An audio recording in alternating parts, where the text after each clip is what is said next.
Listen, my children, and you shall hear of the midnight ride of Paul Revere. On the 18th of April in 75, hardly a man is now alive who remembers that famous day and year. He said to his friend, "If the British march by land or sea from the town tonight, hang a lantern aloft in the belfry arch of the North Church Tower as a signal light.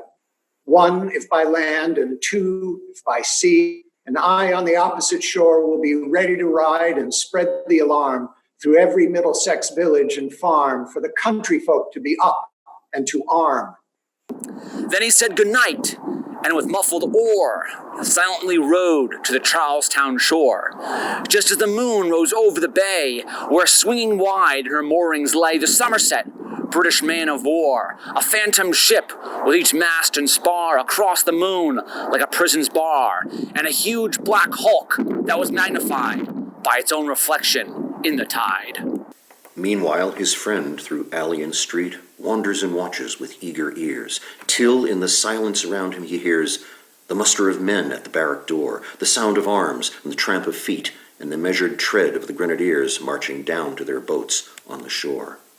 Then he climbed the tower of the Old North Church, by the wooden stairs with stealthy tread, to the belfry chamber overhead, and startled the pigeons from their perch on the somber rafters that round him made masses and moving shapes of shade, by the trembling ladder, steep and tall, to the highest window of the wall, where he paused to listen and look down a moment on the roofs of the town and the moonlight flowing over all.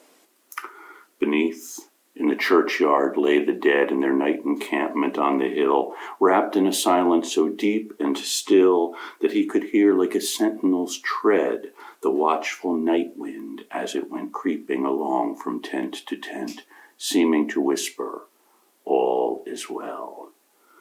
For a moment only he feels the spell of the place and the hour and the secret dread of the lonely belfry and the dead, for suddenly all thoughts are bent on the shadowy something far away where the river widens to meet the bay, a line of black that bends and floats on the rising tide like a bridge of boats.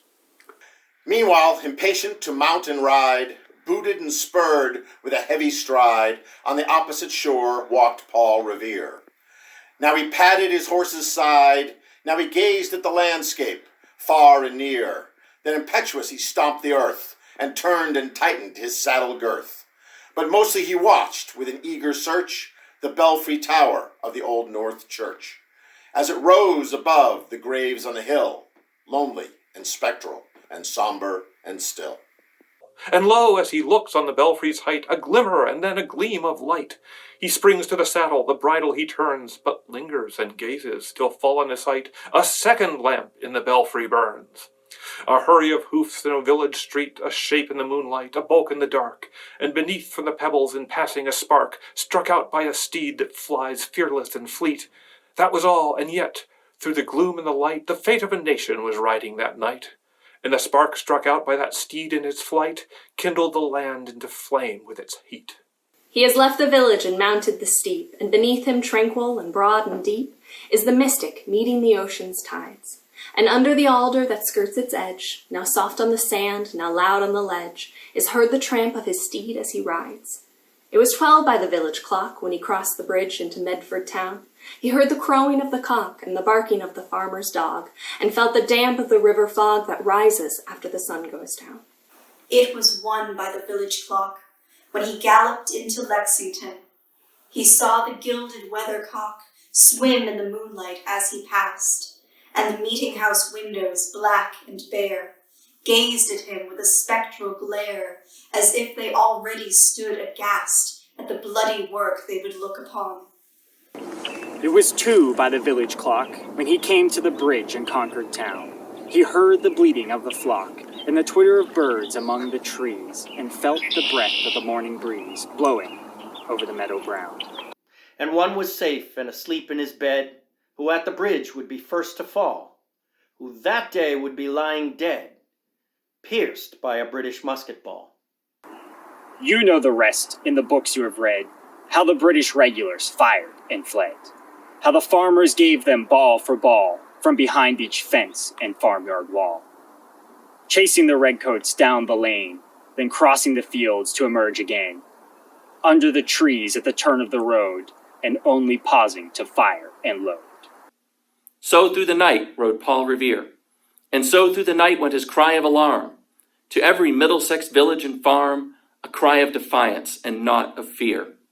A voice in the darkness, a knock at the door, and a word that shall echo for evermore.